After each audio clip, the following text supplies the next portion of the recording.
Hello guys, welcome back to the channel. In today's video, I'm going to show you how you can unlock golden fence and grow a garden. Okay, let's get into it guys. First of all, I'm going to open up my garden guide. Okay, and then I'm going to go to the player, and then I'm going to scroll all the way to the right here. And as you can see guys, if we want to unlock the golden fence, we need to be at level 50.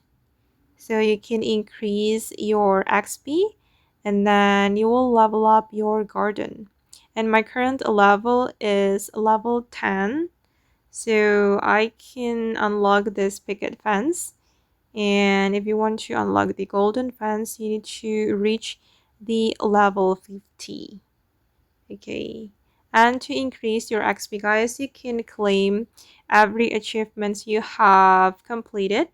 For example, for my plants achievements, okay, you can open the achievement one by one and then you can claim it after you have completed the achievement. And when you claim the achievement, it will increase your XP and it can help you to level up your garden.